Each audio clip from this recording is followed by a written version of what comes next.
রান্নাঘরে রান্না করতে গেলে যেমন তেলের ছিটা গায়ে লাগতো আগে, গরম তেলের ছিটা গায়ে লাগলে কিন্তু ফোস্কা পড়ে যেত। এখন আর ফোস্কা পড়ে না, তার কারণ তেল ছিটে লাগতে লাগতে শরীরে সয়ে গেছে। তেমনি শ্বশুর বাড়ির লোকজনের তেরা কথা শুনতে শুনতে এখন আর গায়ে লাগে না। যাই হোক, আসসালামু আলাইকুম। আমি রাজিয়া ডেইলি ব্লগ চ্যানেল থেকে প্রতিদিনের মতো আবারও একটা ভিডিও নিয়ে হাজির হয়ে গেলাম। যে যেখান থেকে আমার এই ভিডিওটা দেখছো অবশ্যই লাইক কমেন্ট সাবস্ক্রাইব করে আমার পাশেই থাকবে। আর এই যে জানালার সামনে একটা সুন্দর সাজিনার গাছ, অনেক সাজিনা ধরেছে। আমি শুধু চেয়ে চেয়ে দেখি, আর যার গাছ সে শুধু পেরে পেরে নিয়ে যায়। যাই হোক, এই যে আমার বাড়ির বাসার সামনে বিল্ডিং হইতেছে, কাজ চলতেছে, প্রচুর ধুলাবালি ঘরে আসে জানালা দিয়ে, জানালাটা খোলাই যায় না। যাই হোক, এখন আমি এই যে চুলাপাটটা ক্লিন করে নিলাম। আর যে কোনো বাসায় ঢোকার পরে যদি আপনার চুলাপাড় আর যদি টয়লেট বা বাথরুম পরিষ্কার থাকে তাহলে বুঝতে পারবেন ওই বাড়ির বউ বা শাশুড়ি অনেক পরিষ্কার। আর এই যে আমি আর্টিফিশিয়াল ফুল এনেছি, আর এই ফুলটা এনেছি 200 টাকা দিয়ে। ফুলটা ছিল একটা ঝুড়ির মধ্যে, আর ওই ঝুড়িটা যদি আমি নিতাম ফুলের দাম পড়তো 400 টাকা। তে ভাবলাম আমি ঝুড়ি বাসায় তৈরি করে নিব। আর এই যে যেই কথা সেই কাজ, বাসায় এই যে দইয়ের পাতিল ছিল, পাতিলটা আমি ভালো করে ধুয়ে পরিষ্কার করে রং করে নিয়েছি। তারপরে একটু কালার দিয়েছি, কালার রং আর কি ফুল দিয়ে নকশা করে নিয়েছি। এই ঝুড়ি এই পাতিলটাই বানাবো টপ সিস্টেম করে। আর এই যে রশি এনেছি, রশি দিয়ে এই যে সুন্দর করে চিকা বানিয়ে নিলাম। আপনারাও চাইলে খুব সহজে এইভাবে চিকা বানিয়ে নিতে পারেন। আর এইভাবে ফুল ঝুলে ঘরে রাখলে ভালোই লাগে দেখতে, মনে হয় যে পাতিলের মধ্যে থেকে গাছটা বের হয়ে গেছে, যেহেতু ঝুলন্ত গাছ। আর এই পাতিলগুলো ঘরে পড়েছিল, ভাবলাম যে একটু কাজে লাগাই। দেখতে মনে হইতেছে কিন্তু একদম সিরামিক্সের পাতিলের মতো, যেহেতু আমি সাদা কালার করেছি। আর এই যে পাতিলের রশির সাথে কিন্তু আমি এই যে আর্টিফিশিয়াল গাছটা সুন্দর করে ঝুলে দিলাম। এখন আমি ওয়ালে হ্যাঙ্গার করে রাখবো, দেখতে একদম মনে হবে যে গাছটা কিন্তু পাতিলের মধ্যে থেকে বের হয়ে গেছে। কে কে ঘর সাজাতে পছন্দ করেন? আমার তো ঘর সাজাতে অনেক পছন্দ, তার কারণ আমি সব সময় মাথার মধ্যে ঘুরপাক খাই যে কোন জিনিস কোথায় রাখবো। আমি কিন্তু প্রতিদিনই ঘরের জিনিস টানাটুনা করি, এদিক থেকে ওদিক, ওদিক থেকে ওদিক, আমি শান্তি পাই না। আমার হাজব্যান্ড বলে তুমি এত এনার্জি পাও কই থেকে? ঘরের জিনিস খাড়াই দেখমু এদিক, খাড়াই দেখি ওই দিক।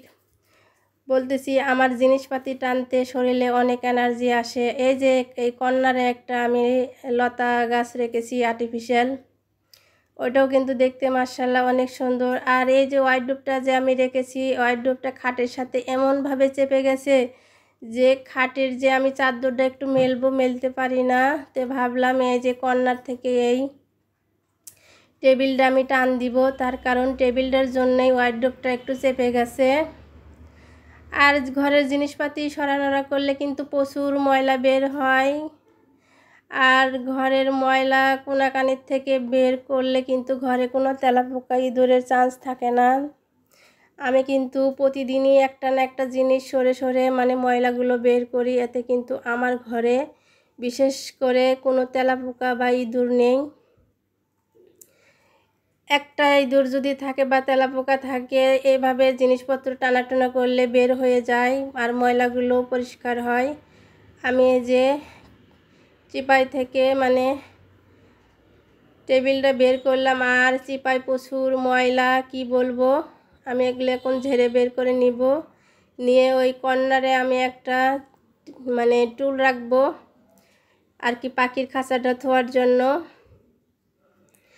আর বিশেষ করে যদি ফ্যামিলির থেকে কোনো তেরাকথা পাই, বা তেরাকথা তো অবশ্যই শুনতেই হবে, যেহেতু আমরা মেয়ে মানুষ, বউ ভুল, আর ভুল করলেই তো কথার অভাব নেই।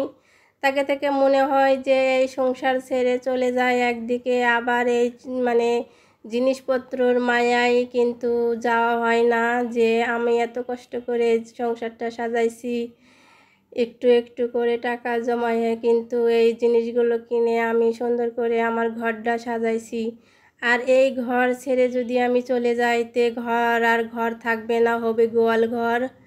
এই ভেবেই কিন্তু যাই না, কথা সহ্য করে নেই।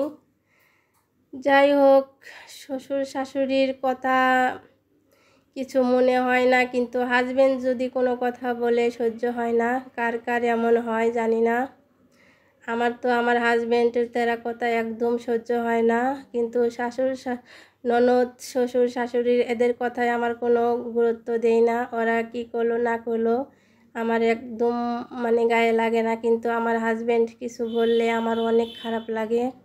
তার কারণ তার সংসারের মায়ায় পড়ে আমি এত কিছু করি, সে যদি তেরা কথা কয় কিন্তু সহ্য হয় না। যাই হোক, কিন্তু আমার হাজবেন্ড আর আমার ছেলে একটু জিনিসপত্র এলোমেলো, কাপড় চোপড় করে বেশি, কি আর বলবো। এই যে অলরেডি কিন্তু আমি জিনিসগুলো টেনে বের করে নিয়েছি, আর ঝাড় দিয়েও নিয়েছি, প্রচুর ময়লা বের হয়েছে। আর টেবিলটা কিন্তু আমি এই যে দরজার এক কর্নারে রেখে দিলাম।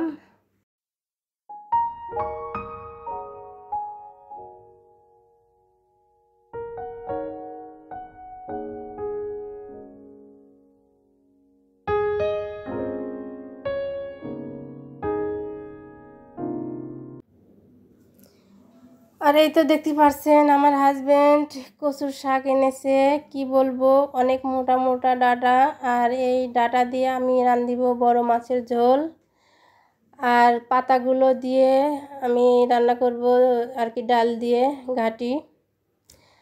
আর কচুর শাক দিয়ে ডাল দিয়ে ইলিশ মাছের মাথা দিয়ে রান্না করলে কিন্তু খেতে বেশ মজা হয়। কে কে কচুর শাক ইলিশ মাছের মাথা দিয়ে ডাল দিয়ে রান্না করেন অবশ্যই কমেন্টে জানাবেন। আমি এখন এই যে শাকগুলো সুন্দর করে কেটে নিব।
শাকগুলো অলরেডি আমার কাটা শেষ। আমি এখন এই যে পানিতে ভিজে রাখলাম, ভাত তুলে দিয়েছি চুলায়, আর এই যে ডালগুলো ধুয়ে নিব।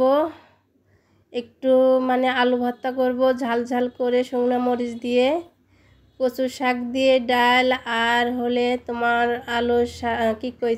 আলু ভর্তা কিন্তু খেতে অনেক মজা হয়। আপনার গোস্ত মাছের চাইতে এই ভর্তা বা কচুর শাকের ডাল অনেক মজা হয় খেতে। যাই হোক, ভিডিওটা আমি এখানে শেষ করে দিব। সবাই ভালো থাকবেন। আল্লাহ হাফেজ।